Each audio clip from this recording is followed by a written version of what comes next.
Vendredi 17 juillet, salut tout le monde, bienvenue à Angle Mort pour fêter le week-end qui s'en vient.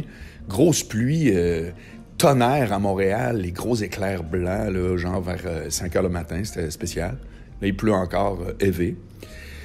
Mais je pense qu'il va faire beau en fin de semaine, me semble, il annonce là, pour l'ensemble, Québec-Montréal, il annonce beau. Ça fait que est-ce que je sortirai de la ville? C'est pas clair. Alors, je commence avec une anecdote très hot, très savoureuse. Hier, je pense à un gag. Moi, j'ai une habitude, c'est que j'essaye souvent des gags sur Facebook. Puis après 30 minutes, tu le sais si c'est plate ou si c'est bon. T'sais. Puis tu l'enlèves ou ben, tu le laisses, c'est comme tu veux. Mais évidemment, moi, je suis pas du genre, ces médias sociaux, à être zéro polarisé, controversé, patente. Ce que j'ai à dire, vous le savez, je le dis dans mes podcasts. Là, je dis ce que je pense. Mais pour le reste, écoute, c'est tout et n'importe quoi. Puis, même quand plein de monde trouve que c'est intéressant ce que tu fais, il s'agit qu'il y en ait 2-3 qui sont offensés. Puis là, tu peux être dans le trouble. Puis c'est comme, il donne quoi ce trouble-là? J'ai déjà parlé de ça d'ailleurs. Qu'est-ce que ça donne de commencer à vouloir faire son SMAT, à dire « Ah, moi, vous le dire, ces médias sociaux, zéro. » Il faut que je choisisse le médium qui te convient. Puis moi, l'audio puis le vidéo, ça me convient. Puis si vous me suivez, c'est parce qu'à quelque part, ça vous intéresse globalement. Fait que c'est une politique que je suis depuis longtemps. Mais hier, je pense à un crime de bon gag qui va comme suit. Quel monde de fous. Je m'ennuie de l'État islamique. C'était vraiment le bon vieux temps. Puis je trouve que c'est un excellent gag. Puis Richard Martineau le reprend. Il le reprend, il écrit LOL, LOL, donc trouve ça drôle. Il dit « Vu sur le Facebook de Marc Boilard ». Puis il écrit ma phrase. Puis là, ça part. Mais comme de raison. Après, mettons, 1 heure, quelqu'un me dit ça, je vais voir, il y avait... 80% des... Tu sais, parce que les likes sur Facebook, tu leur donnes une personnalité, là, ça peut être un pouce, ça peut être un rire, tout ça. Il y avait comme... C'était écrasant comment le monde trouvait ça drôle, mais il y en avait qui trouvaient pas ça drôle. Genre, faut pas faire des jokes d'État islamique et tout. Ça fait que, bref, je trouve ça juste rigolo que... Même un gag, tu sais, je veux dire, qui peut penser que moi ou n'importe qui s'ennuie réellement de l'État islamique, il faut le faire. Mais bref, c'est pour vous montrer que... C'est touché, mais il y a des contextes dans lesquels on peut être touché. La place où on peut être le plus cru, c'est bien entendu quand tu es sur scène, dans un environnement fermé, avec du monde qui ont payé. Mais après ça, un podcast, je vais vous dire, c'est pas mal la place où on peut avoir le plus de liberté. Puis en plus, on a le temps d'exprimer ses idées, etc. Alors, voilà. Donc, c'était une petite anecdote que je trouve rigolote. Maintenant, mon sujet aujourd'hui, c'est un article de Patrick White qui est dans la presse plus opinion et qui s'écrit et qui dit les médias doivent se réinventer. Patrick White, c'est un gars qui a toujours été dans le journalisme depuis que je le connais. C'était, je crois, le rédacteur en chef du Huffington Québec, journal qui existe encore d'ailleurs. C'est que moi, je le connaissais pas d'avant, mais dans le temps, je me souviens, il avait approché du monde, puis j'avais parlé un petit peu avec lui concernant écrire des articles, parce que leur modèle d'affaires, eux autres, c'est que personne n'était payé, ou était payé très peu, ou je sais plus trop, en tout cas, ça avait fait une certaine controverse, mais c'est de même que le Huffington Post a poussé, parce que c'est un journal gratuit qui fait juste vendre de la pub. Lui, je pense qu'évidemment, il était payé par le Huffington Post des États-Unis, là. Mais peu importe. Il a toujours été dans ce domaine-là, puis aujourd'hui, maintenant, il est rendu professeur de journalisme à l'école des médias de l'UQAM, tu sais. Puis c'est quelqu'un, là, c'est quelqu'un qui est très structuré, puis ça a l'air d'être un bon Jack. Là, je le connais pas perso, mais ce qu'il fait, ça a tout le temps de l'allure. Puis là, il écrit une lettre qui s'appelle, comme je vous dis, « Les médias doivent se réinventer ». Et là, moi, évidemment, je rebondis là-dessus, parce que vous savez que c'est un sujet que j'aime beaucoup. J'ai toujours été dans les médias, direct dedans ou juste à côté, bon, blablabla. Et il traite, finalement, de 2 des 3 points qui, pour moi, sont... C'est quoi faire... une activité médiatique. Puis il passe les 2 points, les 2 premiers points de façon très claire, puis c'est très intéressant, je souscris à tout ce qu'il dit, mais il oublie un truc qui, d'après moi, fait vraiment partie du challenge des médias. J'en parle de temps en temps, mais là, j'en fais un épisode complet. Donc, pour faire une histoire courte, les 3 pivots, quand vient le temps de faire quelque chose de médiatique, c'est la plateforme, donc c'est le journal ou la radio dans laquelle vous évoluez, le poste de TV, le podcast. Donc, il y a une plateforme qui vient avec un brand, d'ailleurs. On pourrait quasiment rajouter un 4e poteau. Donc, il y a une marque. Le Devoir, ça dit quelque chose qui est complètement différent de Ricochet ou d'un blog là, de Tizoun. Bon. Après ça, il y a un contenu. Alors, évidemment, il souligne très judicieusement qu'il y a des contenus qu'il va falloir qu'ils s'adressent plus aux jeunes.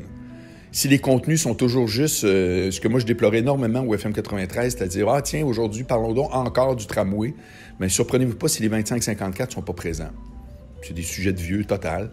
Je te dis pas que ça intéresse techniquement juste les vieux, mais médiatiquement, ça se répercute pas auprès des intérêts des jeunes. Désolé, mais c'est assez flagrant. Mais il y a un troisième poteau à tout ça, qui est la personne qui porte le contenu.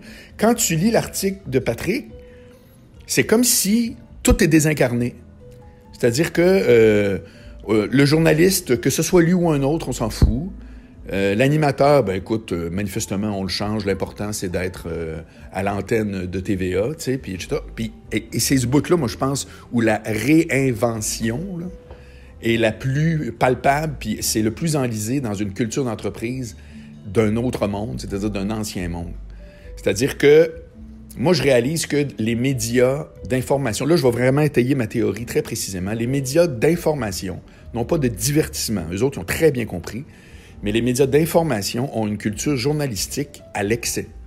C'est-à-dire qu'ils considèrent que c'est des journalistes que ça prend, des profils de journalistes, pour pouvoir avoir la crédibilité puis le travail pour rejoindre les gens. C'est totalement faux. C'est-à-dire que si tu es un journaliste, à quelque part, tu es un peu un nerd, tu es un peu un crack de détails, etc. Tu n'es pas en soi un monstre de charisme qui va connecter avec un large auditoire. Dans ta façon d'écrire, si tu es un journaliste à l'écrit, dans un journal, et de t'exprimer ou d'être, tout simplement, si tu es en électronique, donc à la télé et à la radio. Or, pour les gens, là, je suis désolé, là, mais pour l'écrasante majorité des gens, le porteur du message, là, on va faire de la com, puis c'est le sujet que je connais, le porteur du message, là, puis le non-dit, puis le non-verbal, puis tout ce que vous voulez, là, le sous-texte, j'ai parlé de ça cette semaine, entre autres, c'est super important. Ça définit vraiment qui on écoute pas, vers qui on est attiré, etc. C'est toutes des notions, quand je lis différents trucs, dont l'article de Patrick White aujourd'hui, qui sont complètement enlevés. C'est pas dans l'équation, puis je suis pas surpris. Parce que Patrick est journaliste, il est dans l'univers du journalisme, il est dans la culture du journalisme. Puis on a l'impression que l'information, c'est ça qui est le plus important. Moi, je vais vous faire part d'une anecdote. Quand j'étais au FM 93, à un moment donné, on était short staff, une émission. C'était pas moi, d'abord, qui était l'animateur, mais on m'avait rapporté cette affaire-là. Puis Alexandre, qui était à la mise en onde, devait répondre au téléphone, puis il y a un recherchiste qui, normalement, faisait ça, qui n'était pas là. Et là, il s'est fait lessiver, puis il s'est fait engueuler parce qu'il est arrivé une noyade à Limoilou, puis il y a des gens qui étaient témoins de cette affaire-là, qui avaient appelé, puis là, ça répondait pas, la ligne est occupée, telle affaire. Et là, ça a été comme genre, hey, ça, c'est épouvantable. Quand les gens nous appellent pour nous rapporter un fait divers de nature X, Y, Z, où une vie est en jeu, ou peu importe, mais ça s'appelle un fait divers, que vous le vouliez ou non. Il faut là, vraiment qu'on soit, c'est comme archi-prioritaire, etc. Puis je me disais, quel ancien monde de penser là, que c'est comme branle-bas de combat, mettez toutes les ressources qu'il faut, en cas, ça arrive pas à chaque minute, là, ça arrive une fois ou 2 semaines, que quelqu'un appellerait, parce que là, il y a peut-être une noyade en cours dans une piscine à Limoilou, c'est toute la notion de premier sur la nouvelle, là, sérieux, là, c'est « who cares ». Premier, sa nouvelle, ça s'appelle le téléphone. Puis ça, Patrick, il dit très bien dans son article, il faut que tout converge vers la mobilité. Super, bien d'accord avec ça. Mais après ça, ce qui fait qu'un journal développe une marque, c'est comme n'importe quoi. C'est comme Gucci, c'est comme Cinéplex Odéon, je m'en fous. C'est qu'à un moment donné, il faut que ça soit... il faut que ça résonne quelque chose chez le client. Il faut que le client s'attache à quelque chose. Ça fait que ça peut être très rationnel cérébral. Un client du Devoir, c'est pas un client du Journal de Montréal, mais c'est pas exempt de ça. Personne n'est à l'abri de ça. C'est être un être humain que de vibrer pour quelque chose qui est un ensemble de facteurs qui nous rejoignent. Puis tu peux pas éluder le porteur du ballon. Ça n'a juste aucun sens. Ça fait qu'évidemment, si tu fais un journalisme à la Radio-Canada, puis si toi, tu es engagé pour vraiment rapporter des nouvelles, etc., effectivement, du jour au lendemain, tu peux t'en aller. Quelqu'un va prendre ta job. C'est triste à dire, mais ça va être exactement le même rendu. Mais dans tous ces médias-là, il y a des Yves Boisvert de ce monde, des Marie-Claude Lortie, des Mathieu Bock-Côté ou autres, qui deviennent à ce moment-là des gens qui émettent des opinions. Puis ces opinions-là colorent la marque, puis la couleur de la marque fait en sorte qu'il y a des gens qui y vont plus ou moins. Alors, si vous voulez être sans odeur, sans saveur, ça peut être votre modèle d'affaires, ça ne me regarde pas. Mais s'il y a une révolution dans les médias à faire, moi, je vous le dis, là, c'est les médias de divertissement sont beaucoup moins atteints. Regardez Occupation Double, je suis désolé, mais ça clenche pareil dans une station qui n'arrache depuis sa naissance ou presque, c'est-à-dire V. Ils sont dans le divertissement, ils reçoivent les jeunes, ils ont fait des offensives agressives au niveau des plateformes numériques, etc. Donc, c'est possible. Si vous êtes dans l'information, moi, où je vois qu'il y a une réinvention à faire que je sens très peu, ben c'est qui porte votre ballon? Qui porte votre ballon? Puis qu'il y ait des journalistes autour de la table, qu'il y ait des journalistes au journal qui travaillent des dossiers en profondeur, etc. Super! C'est même déplorable qu'on n'ait plus l'argent pour faire un journaliste qui va dans le fond d'un truc, etc. Ça fait partie... C'est une perte pour la société au grand complet. Donc, moi, il n'y a rien que je m'oppose dans la vision de Patrick White dans son article. Ça a tout du sens. C'est l'œuvre d'un expert, là. Mais ce point-là est complètement éludé. Puis je le dis, puis évidemment que je parle pour ma propre paroisse parce que je suis en radio parlé depuis plus de 6 ans et je suis un électron libre puis un peu un profil extraterrestre parce que j'arrive pas du journalisme, j'arrive de la variété. Ceci étant dit, si vous voulez des titres, je suis avocat. Ça fait que moi, le titre de journaliste, je veux dire, me fait pas peur tant que ça. Là. Mais au-delà de ça, c'est justement le fait que je sois avocat n'a rien à voir avec la qualité puis l'impact en animation que je fais quand on me donne un micro, soit de ligne ouverte ou même d'animer le retour ou autre. Puis je l'ai tout le temps bien senti qu'à quelque part, c'est déstabilisant puis qu'on fait comme « ouais, c'est ça, ouais, mais lui, tu sais, il n'est pas journaliste. » On me l'a déjà dit, d'ailleurs. Un boss m'avait littéralement dit « Ouais, mais toi, ton problème, c'est que tu n'es pas journaliste. » C'était pas un problème dans la bouche du gars en question, mais je sais que dans les instances en haut, c'est une question de culture d'entreprise. Puis moi, je répète que si vous voulez moderniser l'accès à l'information, il va falloir moderniser le choix des contenus, puis il va falloir moderniser... D'abord, la plateforme, donc il faut que le mobile soit mobile first. Patrick, 100% raison, je souscris. Mais il va falloir aussi que les contenus soient beaucoup plus variés, beaucoup plus variés, puis collés à c'est quoi qui intéresse une clientèle plus jeune, parce que sinon, votre déclin, il va être perpétuel jusqu'à temps que ce soit ciao, bye. Et finalement, il faut vraiment qu'il y ait un coup de balai, puis un bout d'audace qui soit refait quant à savoir c'est qui porte le ballon. C'est qui est en train de nous parler des nouvelles qui, elles, peuvent être transportées aussi par des gens qui sont des journalistes purs et durs.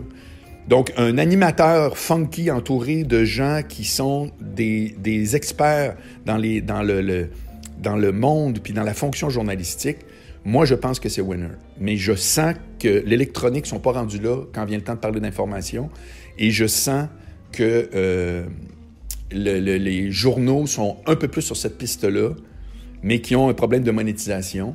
Mais dans tous les cas, il va falloir que ça rock.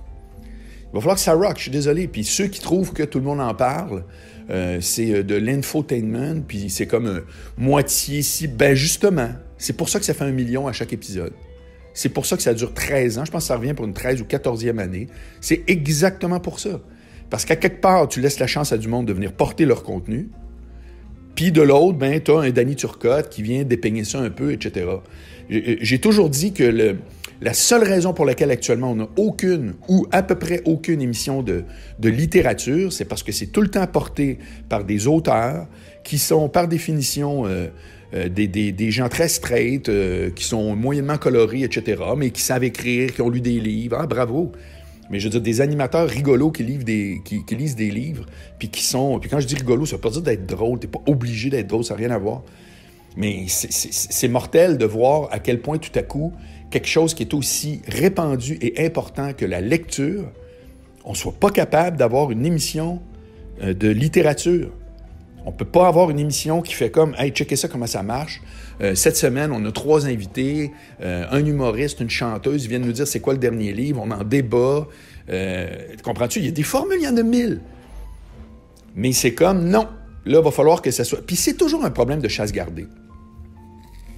C'est tout le temps ça qui fait qu'une culture d'entreprise, à un moment donné, s'enferme sur elle-même. Mais ça, il faut mettre ça très, très clair. Je me souviens encore de la discussion que j'avais eue. Je m'en allais en Floride, c'était un peu après le 11 septembre. Puis on parlait avec la fille qui était au guichet, là, littéralement. On était en train d'enregistrer nos bagages. Puis elle nous fait un beau grand discours en disant, vous savez, l'avion, peu importe ce qui arrive, ça ne pourra jamais être aussi abordable que les autres moyens de transport. L'avion, c'est prestigieux. Puis là, elle était là dans son grand discours. Puis je pense qu'un mois après, on entendait dire que il y avait des coupures de poste à l'infini à Air Canada. Ben c'est ça. C'est ça. T'sais, pendant qu'on prend des grands discours, parce que nous autres, on est sûr que nous autres, notre business, puis blablabla. Ça fait que se réinventer, je m'excuse, mais ça vient avec une touche d'humilité. Pas de farce, là. Quand on dit qu'il faut se réinventer, ça vient avec une touche d'humilité, de un. Puis deuxièmement, ça vient avec un entrepreneurship. Il faut qu'à l'interne, il y ait du monde qui ait un peu de courage puis d'audace pour n'importe quoi, même les artistes. Les artistes, là, on leur a tout dit, réinventez-vous. Là. Puis il y en a beaucoup qui ont été révoltés contre ça. Martin Petit, il a écrit un grand texte. Il écrit tellement bien. Martin, en plus, c'était hyper clair. Qui disait, c'est ça, réinventez-vous, là, puis c'est ça. C'est comme tout à coup... vous autres, votre métier, c'est de faire rire, mais là, soyez dans des conditions impossibles pour faire rire. Il avait raison. Mais néanmoins, ça reste ça qu'il faut faire pareil. Parce que le lendemain est complètement incertain au moment où je parle. Je parlais de ça hier avec Red Fred. On est allé... Red Fred, qui était mon invité à discussion avec un expert. Là. Si vous voulez savoir c'est qui, vous irez sur mon LinkedIn.com/Marc Boilard. Là, je fais des entrevues chaque semaine avec des experts dans plein de domaines, puis c'est Frédéric Napki, son vrai nom. Puis lui, je voyais qu'il était plus inquiet que d'habitude, puis qu'il disait « Crème, c'est quoi le lendemain? C'est quoi le lendemain? » Puis il a raison, qui peut dire c'est quoi le lendemain? Là, on roule sur un genre de respirateur pas clair, mais tabarouette. Ça fait qu'effectivement, se réinventer, en tout cas, quelqu'un peut choisir le statu quo en se disant « Ah, moi, je pense que de même, c'est correct, puis ça va repartir, mais ça va repartir dans quel sens, puis dans quel ordre, puis pour aboutir où? » On le sait pas. On le sait pas.